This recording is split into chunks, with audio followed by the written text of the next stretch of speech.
Hello. So today I'm going to be showing a brief presentation where I go into my perspective on how I would redesign Overwatch matchmaking. So the first question is, why am I making it? So basically I have a very well developed sense of how Overwatch works because I've played it for I've lost count of how long I've played, but it'd be around 10,000 hours. And every time that I have assumed or predicted some kind of large change to the game, it's usually came about. For example, Tank Doom. I always assumed, or maybe not always, but I always thought that Doom probably played better as a tank than he would be as a DPS, and I played like a lot of Doom. I had maybe a few hundred hours on Doom, so that's one example, but there's plenty of examples. Even stuff like 5v5, I always thought was a possible reality because I always thought, 5v5, it's a way to mitigate some of the issues, especially queue time. So I basically feel like I've got a really strong vision of the game. And my current vision is that the current matchmaking is antithetical to the average player experience, and what and this is keeping in mind I'm talking about every single version of matchmaking. There's been a brand new one for season 9, and there was a new one for Overwatch 2, and there was a bunch of iterations in Overwatch 1, and I feel like none of them have really been accurate or fun at all. And I do think that they are actually quite accurate at assessing your skill, but I don't think they're accurate in the sense of they feel correct. They're not accurate in the sense of they don't represent the game of Overwatch correctly.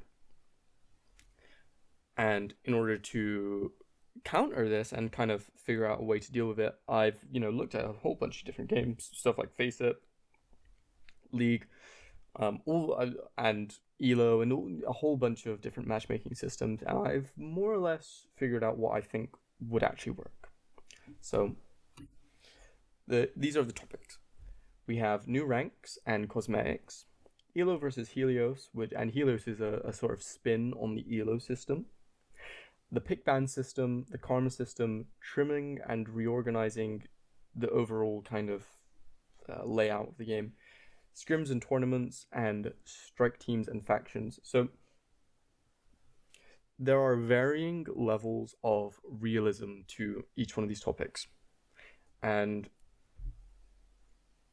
a good example would be the cosmetics. So I feel like cosmetics actually could be really vital to the competitive system, even though that sounds completely like strange. I feel like cosmetic rewards and stuff play quite a significant role in the feeling of incentives.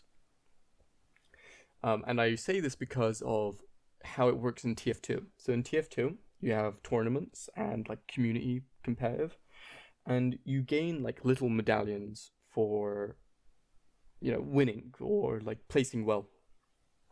And I feel like some kind of equivalent in Overwatch would be really beneficial. Something like the top 500 spray is a great example. And how this kind of relates to what I was talking about earlier, where there are varying levels of realism, I feel like having better cosmetics is a really realistic end goal. I think that's something that could be done in like one season, right? Same with Elo versus Helios. I think the Helios system would just be flat out superior, and it wouldn't be that difficult to implement. The pick ban system, karma system, all of those are very realistic. Even trimming and reorganizing. Now scrims and tournaments, and so basically the last two, scrims and tournaments and strike teams and factions, those are a little bit less realistic. To the point that they may just be impossible. I think scrims and tournaments are more realistic, but especially factions, that might just not ever happen. And I'm pretty sure the Overwatch devs have sort of alluded to this idea before. And you'll see at the end of the video what strike teams and factions are, but I think they would be beneficial, but it might just be impossible. Now, for the majority of these, I think they're very, very plausible and may eventually just happen anyway, regardless of if I make this video. So let's go straight into it. So the way I see the current ranks is really poor. I don't think the current ranks really make much sense at all. The current ranks are like awkward looking, and they don't really make much intuitive sense, especially in Season 9. In Season 9, they basically made it so that everybody got compressed into Masters, who's a high rank player.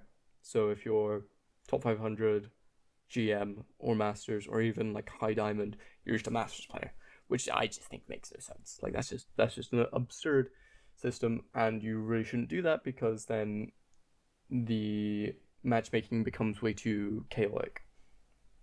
This system, I think, is pretty much as good as it can get. You have 3 tiers. So you have tier 1, tier 2, tier 3. Tier 1 is the metal ranks, tier 2 is the gem ranks and or mineral ranks, and the tier 3 is the master ranks. And I actually came up with the idea of a champion rank before champion became an actual rank, so that's another example of my kind of weirdly accurate guessing.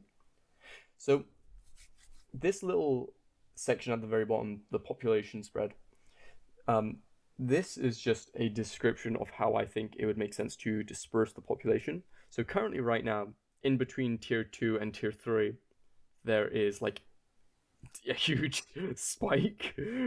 So if you can see my cursor, basically how it is right now is it's kind of like flat, really high, and then like nothing, which I think is just absurd. That just makes no sense. I think this kind of dispersion makes a lot more sense, where you have a lot of players in sort of this middle zone of mineral, and then very few players in the upper ranks, but still quite a few, maybe total 15%, something like that. Probably actually lower, maybe 10% of total players, and this would then create a bit more of a intuitive feeling of like rightness, where if you go up in ranks, it feels like you're actually going up a hierarchy, and not like it's just kind of weird sporadic stuff. And there's also kind of very legitimate goals. Now, also the aesthetics I think would be really good. Currently, the aesthetics of bronze, silver, gold, platinum, diamond, masters, grandmasters, champion, I feel like that's kind of awkward. There's 8 ranks, and then there's like 1 mineral rank, and then that's it. And like that just makes no sense to me personally. I think saying that your amethyst rank feels quite pleasant, and it's just kind of cool. Additionally, I think champion, having a sort of system where the higher you go in champion, the more dark the icon should get, would be really cool. Where, let's say the low champion is like a sort of pure white icon, and then high champion is like a pure black icon, and it's like a gradient where it goes up. I think that would just be aesthetically really cool, because then you kind of get a visual sort of reflection of your skill level.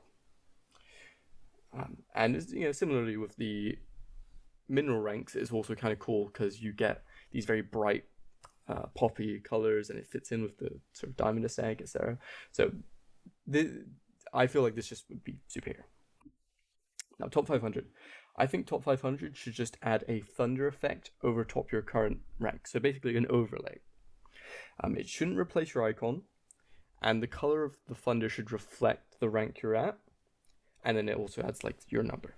So let's say you are a really high ranked champion player, like I said, where if you're a really high ranking champion, you have like a pure black icon, and you have this like black thunder. I think that would just be a really cool aesthetic. So that's all it is for ranks and icons. It just seems like it just makes more sense to me, at least. Cosmetics. So what I think should also come with this is you get cosmetic rewards which tie to your rank. currently there's the Grandmaster, Challenger, that whole stuff.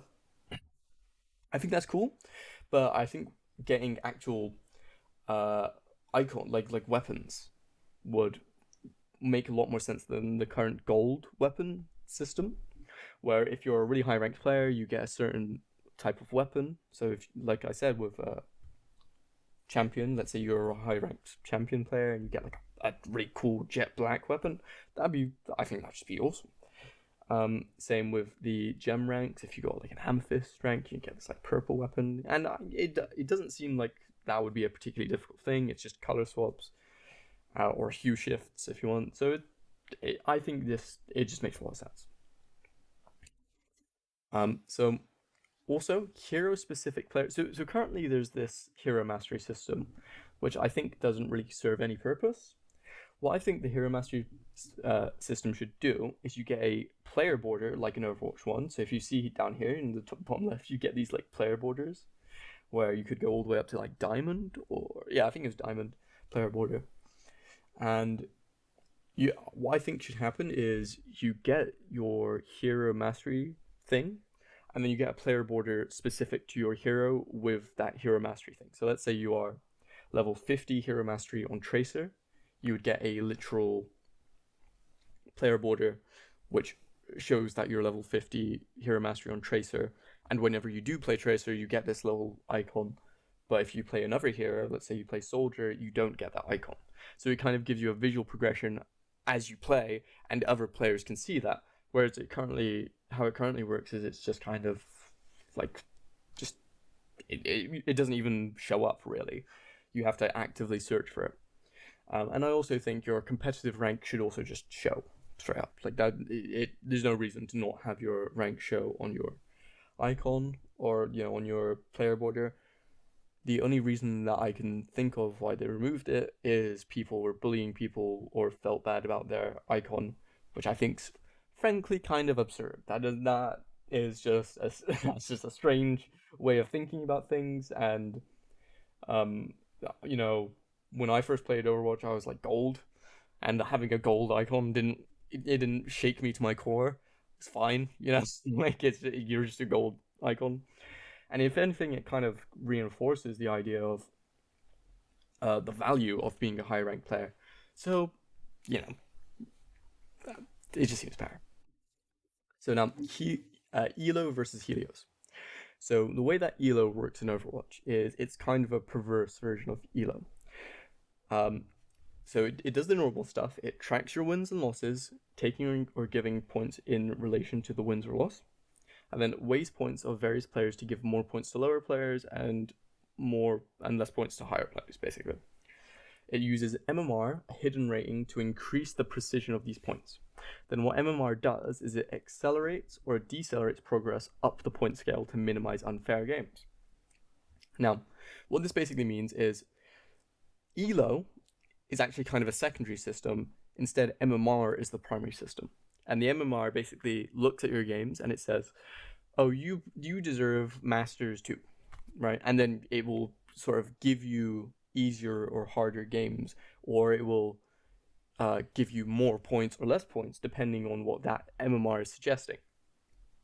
This is also why you kind of you get those like weird augmentation things whenever you finish a game and it says like consolation or something. That's basically your MMR kind of reflecting to you on a certain level, like what's happening. Now, Helios, I think, is just superior because what MMR does is it basically demoralizes the player. It's great for casuals, not because it's actually great for them as an individual, but it's just great in terms of it just makes, getting your rank pretty easy, right? Like you play your placements and then you get your rank and then you stop playing. Personally, that makes no sense to me. I don't think you should be designing your competitive system for players who don't play the competitive system. That just makes no sense at all. Instead, you should be designing the competitive system to, for the people who play competitive. If you play like 100 games of competitive every season, you should be the person who is receiving the benefits of the design of the system, not some random dude who just plays for like placements. That makes no sense. And when you do this, it basically creates a ecosystem which is a lot more chill and a lot more pleasant to be in, because every player feels as though the competitive system is, you know, the right place. It doesn't feel like they're fighting the competitive system. It instead feels like they're fighting within the competitive system, and it's, you know, it's like a jungle that you purposefully go to. And, you know, even though there's combat and difficulty and challenges, etc., you chose to go there, right? Whereas right now it kind of feels like you're going to a playground, right? And you're like going on the seesaw and the swings and stuff, and there's nothing really competitive about it, because, you know, unless you're trying to grind for top 500. But then again, why are you trying to grind for top 500 if, you know, it's designed for people who don't want top 500? So Helios basically mitigates that. What it does is it weighs all the same things as Elo. So, you know, wins and losses, average, skill level, etc. Then it only uses MMR for the first 5 games of a season.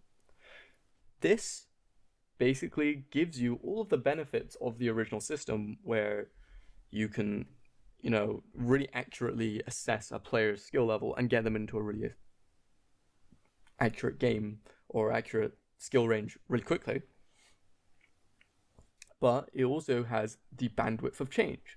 So the bandwidth of change basically says every game you play of those 5 games of the season, so of those 5 placement games, the bandwidth gets lower until the very last game, right? And what this means is you basically get an accelerated process of the MMR system. It just speeds up the entire process. And once you've done those placements, it just doesn't have MMR anymore, right? So at least because you've done it in the placement games, you do have a relatively accurate like initial starting point, and then from there, the players have to sort of just fend for themselves. So how do they fend for themselves, quote unquote? What it does is it has struggle factor. Struggle factor basically calculates how close a win or a loss is. So let's say you completely stomp a game. You just defeat the enemy so hard, it's, you know, you're just a beast, right? In such a situation, you would get a heavy win, and they would get a heavy loss, right? So a heavy win would give you 100 points, and a heavy loss would make you lose 100 points, and so on and so on. So like a light win would give you 25 points, and then a light loss would make you lose 25 points. It just says how close was this game. And so essentially it means that whenever you play a game which is super close, right, like a near draw, you won't win that much or you won't lose that much. So therefore it doesn't feel as bad. But if you get completely stomped, right, or if you completely stomp someone, it has a much more dramatic effect. And how we would do this is we would just calculate in a very basic way, like, oh, how much time was left on the clock, how far did they push the payload? So it's just basic stuff, right? This would also change the psychology of the game, because if you feel like you're getting stomped on, you no longer have this sort of mental checking out option, right? Currently, whenever I play competitive and I start getting stomped, I just check out. I'm just like, yeah, okay, my team's bad, whatever, right? But in this type of scenario, where checking out and just letting my team get stomped would be a serious loss to me, I would instead be like, oh god, if I don't start hard carrying this game, it's over. I'm gonna lose so many points, right? But how it is currently, there's no real incentive to do that. With this system, there's a very, very strong incentive to do that. And similarly, it it makes it so that there's a much faster progression when it comes to smurfing. So Smurfs who consistently have heavy wins and have light losses. So, let's say you're smurfing in platinum and you're a grandmasters player. And every loss you get, you only lose 10 points, but every win you get, you win 100 points. Well, within maybe 5 games, you're out of diamond, you're out of masters, and very quickly you've risen to GM. How Overwatch currently deals with this system is through MMR, right? In the current system, but I feel like that, I often have periods where I'm just, even as like a high masters low GM player, I'll have periods where I just lose in a diamond game for no reason, and it will just be because, it's like my teammate's bad or something. And similarly, if I'm in like low masters, it can take me ages to reach high masters, and I think this would sort of mitigate that process. Especially in the higher levels, you would see you'd see more Smurfs escaping those higher zones much faster, right? So if you're a normal diamond player and there's this GM guy in your diamond games, and you see on his profile he's got like 20-30 games played in diamond, right? That's really bad because you have these Smurfs are just destroying lobbies, making them completely unfair. But if they were, if it was just that they moved up faster, then they wouldn't be in those lobbies, and then the diamond games would just be in general more fair, right? So, next thing. So the next thing is a complement to the Helios system, which I call the pick ban system. Now, there's a couple ways you could implement the pick ban system. The first way you could implement the pick ban system is you could have the teams vote on them. So meaning, basically, the team would pick a game mode and then ban a hero. So Team A picks a game mode, Team A bans a hero, and then Team B picks a map from Team A's mode pool. So let's say they picked Payload, then they'd pick Junkertown, and then after that they ban a hero as well. So hopefully that made sense. You could either do it so that the team votes on this, or you can have it so that the tanks in the team vote on this, or the tank in Overwatch 2. What this does is it mitigates the need for first off, a tank is probably the most important factor in a meta and, forming a team comp. Especially in Overwatch 2. In Overwatch 1 also, but in Overwatch 2, yes, very much so. And so if the tanks get to choose the maps that they play on, well, suddenly it's a lot funner to play tank. For example, I love playing I like playing I think it's Numbani Monastery. I think it is. I like playing the Monastery map on Doomfist, right, when I'm playing tank. And I would play a lot more tank if I could just always play the Monastery map. Just straight up. Maybe it's not the most meta map for Doomfist, but I just enjoy it as Doomfist. And so that would then incentivize me to play Doomfist and therefore play tank and therefore play, have lower queue times for other players. So that's one benefit of the tank thing, but also it's just so much more liberating to be able to choose your map, or at least choose your game mode. Because if you can't choose that, the game just becomes so chaotic and there's so much to learn, it just becomes horrible. Imagine if in CS you had to play every single map randomly, and you were trying to become a professional player. That would just be horrible, just frankly. Imagine having to play Office in like a faceit tournament. That's horrible. That's just not That makes no sense. However, currently, the way that Overwatch works is you just have to learn every map. And I don't think that's really fair. I think players should be able to play the maps that they enjoy, and then also the devs should be forced to design maps that players enjoy, but shouldn't just be forced to play bad maps. That makes no sense. And what this does is it gives the players a lot more autonomy, and it also gives the devs a lot more information about the best maps in the game. Because naturally, people will just gravitate to the better maps, or at least the more fun maps. You know, you'd see a lot more King of the Hill, probably less like hybrid, and yeah, but I think it would just be funner. So here's all the benefits. Improves the consistency of games, alleviates the issues of one tricks to a certain extent. So what that means is, Sim is good on certain maps, but also bad on other maps. So Sim players may be able to just pick maps that they enjoy, and that's also another factor into the whether or not tanks or the team should decide the maps. You know, that's something that I personally can't figure out. You know, I think it's not my job. Gives players more choice to avoid bad maps and embrace their personal tastes. So, for example, in CS, I'm not a huge fan of Nuke. I generally prefer Inferno over Nuke. So I don't play that much Nuke. But, you know, nothing wrong with Inferno or Nuke, right? Nuke's one of the most popular maps in the game.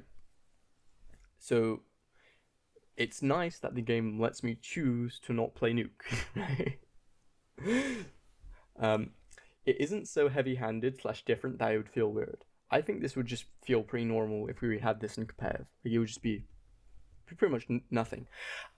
And it lets players ban heroes that are overpowered. So because it's only 2 heroes that get spanned, and there's like 37 heroes in Overwatch, it means that every season, whenever there's a really OP hero, pretty much that hero would just be banned every season, right? Because, you know, at least in middle to higher ranks, people will just know. Like, for example, Brig, when she first released, was completely overpowered and just destroyed all matchmaking.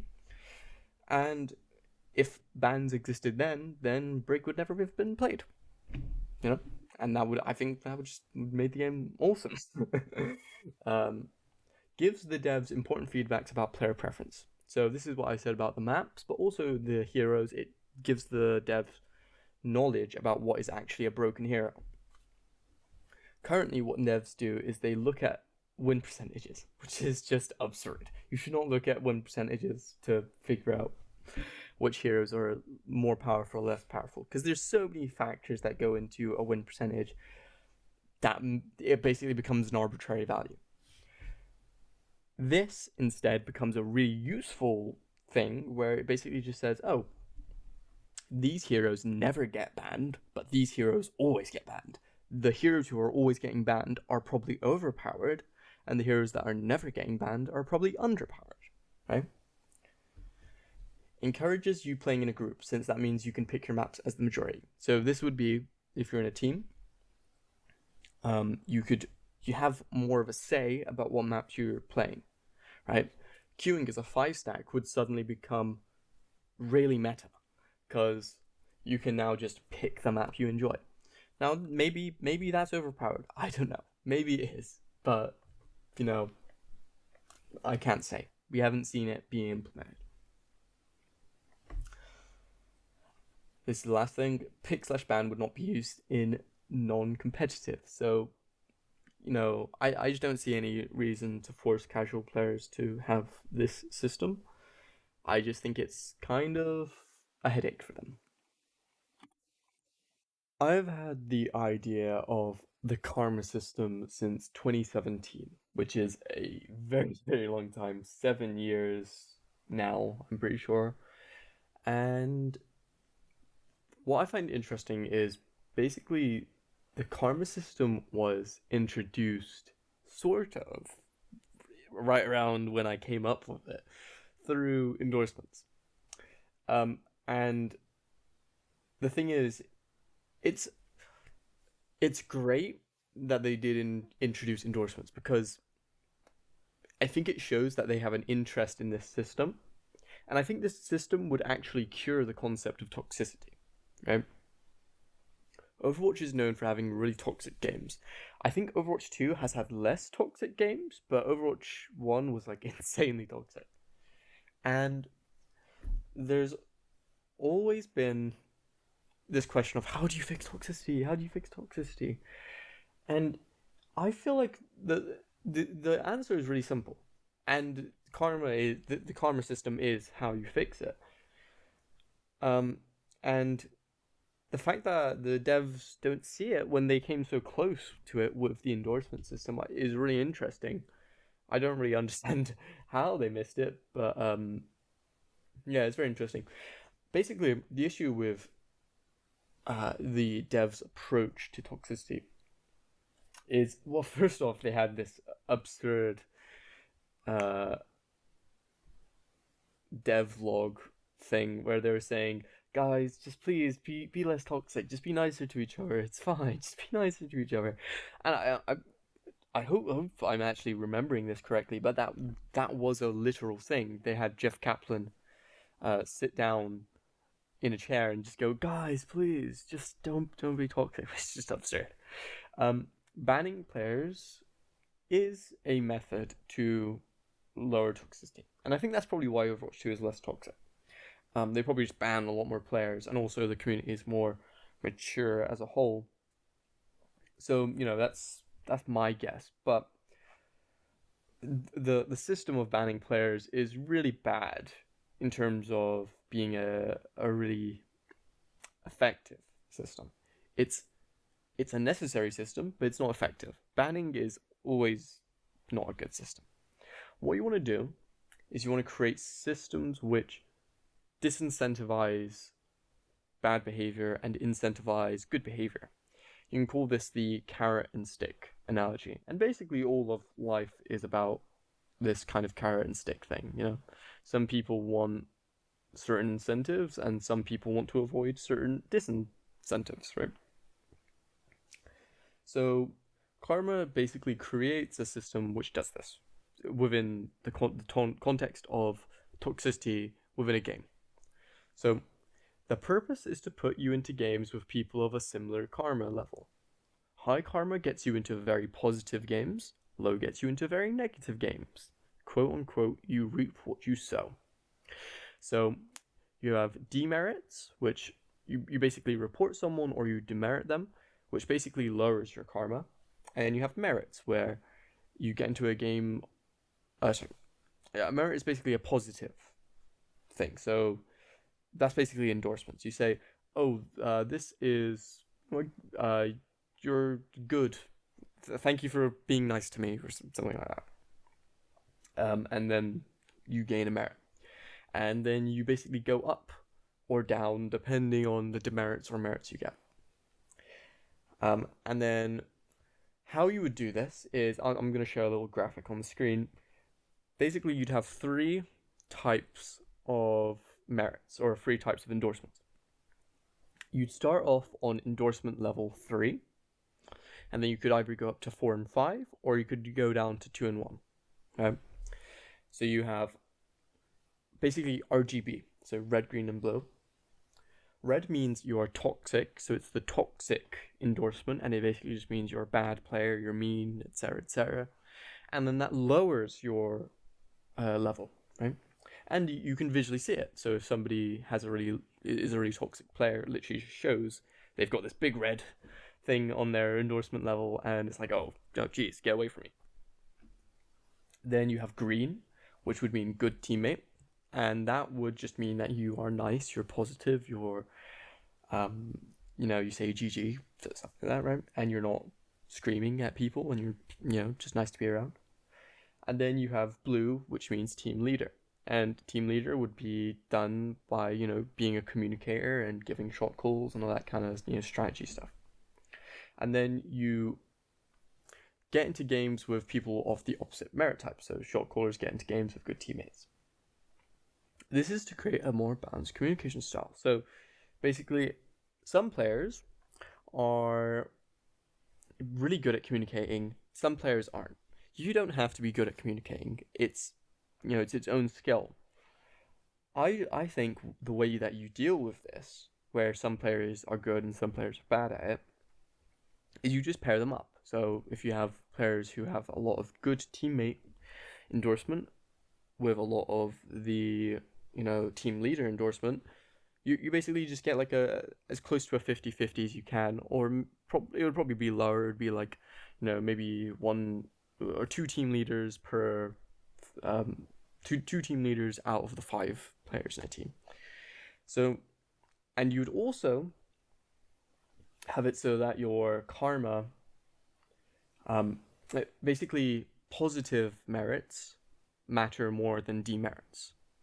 So, maybe a 2-to-1 ratio, something like that, where getting a positive merit means a lot, right? But getting a negative demerit means much less. The reason for this isn't because being toxic isn't bad or something like that. It just means that people are very very eager to put people as negative, very very eager, because if somebody's just slightly mean to you and you have like a power over them through this demerit thing, then you're gonna use it, right? Especially because it's like very anonymous and stuff. So we have it a 2-to-1 kind of thing where we don't want people to not communicate. We want people to communicate a lot. We just want that communication to be positive and not like nasty. So how we do this, if you have a 2-to-1 ratio where one merit is worth 2 demerits, then people are going to be more attracted to getting as many merits as possible, so that they get into those higher ranked that higher level of karma. Also, your karma resets to a neutral point given long enough. So it's like naturally moves up or down depending on how long you haven't played, or just whatever factors. Now, this karma system basically would eradicate toxicity. At least this is my estimation, but I don't see why this wouldn't happen. Basically, you would just eradicate it, because everybody would be thinking constantly, oh god, if I'm too toxic, I'm going to be in games with other toxic people, and then it's just going to be an endless spiral, right? And some people won't care. Some people are just toxic, but this would essentially result in extremely long queue times, maybe just eternal queue times for really toxic people. If you're just insanely toxic all the time, you're just like, you've got like 10 hours queue times to get into a game. You're going to realize very quickly, oh, I want to play this game and I don't want to create a new account every week. Maybe I shouldn't be toxic all the time, right? And it kind of just makes you a bit more vigilant about your behavior and stuff. And when you have that basically creates an escalation effect, meaning that people will be overly nice. Actually, they'll be overly polite, because they're thinking, oh god, if I'm even slightly negative, I'm gonna be in those horrible games where I've got 10-hour queue times. It's like, oh no, right? I think this would just be a brilliant system, and I can even see this working in pretty much any game. But provided you have the sort of parameters correctly set up. So yeah, that's karma. Trimming and reorganizing. All of the cards / playable modes are a little bit scuffed in presentation. I think it would make more sense to reorganize and clean out the less played modes just to make it more concise. This is obviously a personal opinion thing, but I also think that I've been playing since 2016, and I remember it wasn't this cluttered in the menus and stuff when I started, and it's good to have like options, obviously, but if it's like really nauseating, I think it would get confusing for new players. Or maybe not confusing, but it would just be it just seems kind of crappy to have like 20 different playable modes, and like half of them are just not played. I think it would make more sense to expand on the custom game concept. Have custom games become like a sort of mainstay within the system, rather than having like this arcade mode where you have like mystery heroes and stuff. Or I don't even know. Like honestly, I don't even touch these really weird esoteric game modes that they come up with randomly because I don't see the appeal. So I think having custom games become the dominant form of like wacky fun mode stuff would be really fun. And as somebody who did play a lot of TF2, and that was like the thing in TF2, you just play in a times 100 server if you want to do something wacky. That just makes more sense to me. Pretty perfect. Scrims. Scrims are a middle ground between competitive and casual. The goal is to remove the need to make scrims through external means like Discord servers. So I've been in plenty of scrims, and I just think that it's kind of unnecessary to have to be in like a team to do a scrim. Like it's good to be in a team and doing scrims and stuff, but I just think it would make more sense if I was just able to play with like 3 friends in scrims, and just have like a random person fill in for me, right? And you often see this with teams where you play in a team and like one person doesn't show up for the night, and you're just like, oh well, I guess it's kind of GG. Yeah. So you know I just think that'll be better. So you'd incorporate the pick ban system and roll queue into its design, as well as having all the normal features expected from a scrim. So this is stuff like TP to front line when you're like still setting up. Matching. The game would look at your team's statistics and find players who complement your playstyle. So the game would basically just say, you probably need an Ana player or something like that. Like it would just basically say, even though this player may not be the exact same rank as you or the, you know, perfect match for you, they're of a similar karma level. They have a sort of complementary um, hero pool to the other players in your scrim. And what this does is it basically creates a system where it's really easy to create teams. Um, Basically, a team is uh, meaning in more like the professional sense, right? How you form a team in Overwatch right now is really scuffed. Basically, you just like go into Discord servers and you make friends, and hopefully you're not like a really toxic person and people like you. And then even then, if you're not really super skilled, you're not really going to get into any good teams. Which just seems like a not good situation overall. I think what makes more sense is to have these scrims function as a way to just very quickly run through various players and kind of quickly match people together to then create a team. Let's say you just meet this Lucio guy who's awesome and he's like a really nice, chill guy. Not the best Lucio player in the world, but he's really nice and he's competent enough. And you just create a team with him and you play scrims and then you play in tournaments and all that kind of stuff and you have a great time. This would just be a great, you know, simplifier for that. Similarly, if you are in a bit more of like a professional team, like a tier 1 team, this also may simplify the process for you finding high level scrims. If every one of your players is a GM player and you're looking for other GM players, well, then you just play these scrims, you queue, and then you get into GM player scrims. Uh, um, so this results in a system which helps players create strike teams, which I will elaborate on later, and a way for players to be in a more serious practice environment. So it's a little bit, it's less pressure than competitive because you don't lose points, but it's still like super serious, right? Because you can play with your team and stuff, and go really hard. Then the last thing is the rematch system. So where if you really like an enemy team, you're chatting and you're all nice to each other, then you can just queue rematches endlessly, all day, theoretically, right? And this may actually be much more fun to you than playing competitive, right?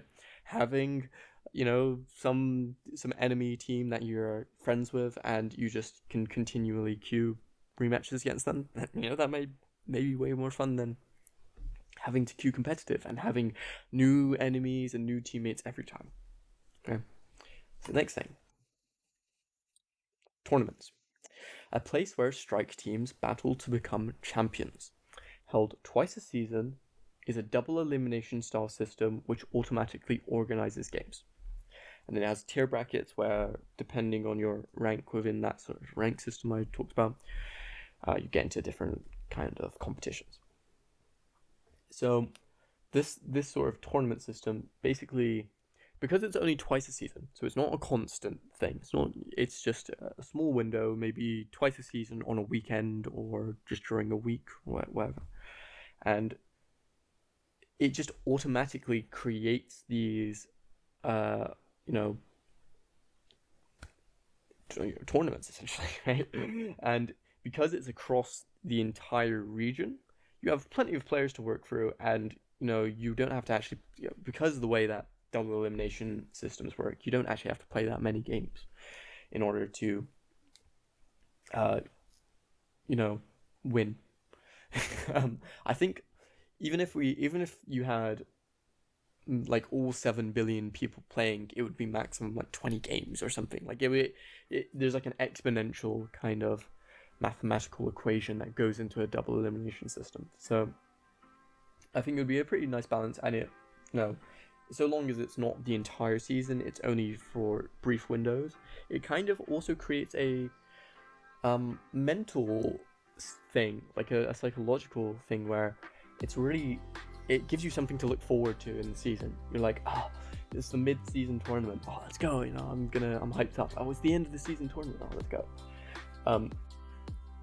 And also it would be great content for any kind of high-ranked streamer or professional player. They can just record themselves and their team doing a tournament. Be awesome. You just this thing, and then you could also have rewards and stuff connected to it, obviously. Strike teams and factions. So this is the final thing. A big issue in Overwatch is the fact that socialization is not incentivized. Basically, in Overwatch, being a sort of lone Sigma wolf is much more preferable than being a pleasant, nice person. I'm not saying that you should be toxic, but I'm just saying that just not having any attachments or interacting with anyone is kind of a meta, really. And especially, like trying to have fun is kind of just dog. So this is really inaccurate to how life works and also how professional games work. Basically, professional games rely on intangibles. Intangibles basically meaning stuff like your ability to communicate, how nice you are as a person, your chemistry, all that stuff. And if you don't have those things, you're gonna have either a very short professional career, or it's just not gonna be a fun professional career. So strike teams and factions are basically a bottom-up approach to fostering this. It basically makes it so that socialization is more incentivized within the actual game. So it adds another tab to your social page. So if you see up here, it's got your 4 things, then you have like another social thing. Factions are large groups of players that are essentially chill Discord server hangouts. So it would kind of replace the need for a Discord server. The maximum amount of players is around 100 and primarily serves as a socialization space. So, you could invite anyone to your faction, be, no matter their rank, and it wouldn't really affect anything, It would just be a nice kind of place with, voice channels and that kind of stuff, and you just go in there, blah, blah, blah. Maybe it would be quite heavily moderated because it is inside of a game, but, you just go in there, have a little chat, etc., and you can be nice to each other. Or not nice to each other, I guess.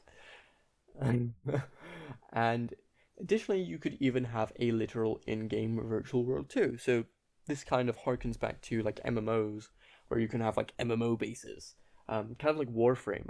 In Warframe you can have these sort of guild bases where you customize the actual physical space, and you walk around, and it could be something like that where you have this server and then you have a physical space mirroring the server as well. So strike teams are subgroups within a faction that have a group rating, so it's an average of all the players' SR. You must form a strike team in order to queue in a tournament. You don't need to form a strike team to queue in scrims, but it would be a common thing to see. So a strike team is basically a way to initiate people into professional play.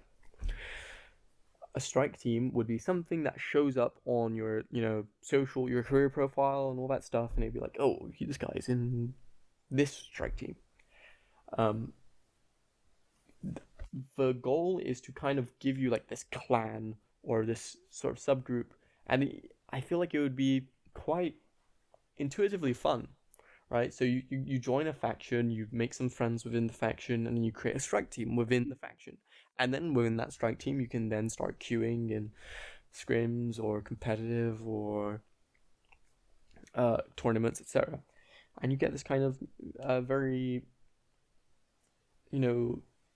tactile experience where you have friends and it's not just this endless sort of abyss of matchmaking that it currently is, where, unless you're quite proactive and you actually make friendships and stuff, you're not naturally going to do that.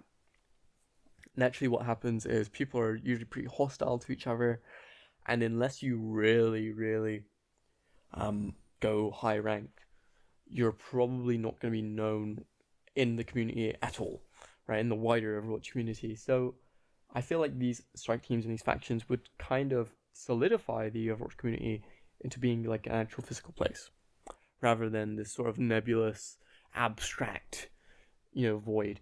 And let's say you are like a Mercy main who's gold, right? Yeah, I don't feel like you should be unable to interact with the community. Maybe you shouldn't have as much say as, Necros, right? Because Necros is Necros and he's got a big following, etc. But you should still be able to interact and maybe make a name for yourself and be known for being nice, etc. So yeah, that's basically the video. We can go back to other topics. So the end goal of this video is basically just to give the players a view into a potential reality where a lot of these issues that we deal with are gone, and like it's actually good. Right? I feel like the Overwatch community has no hope.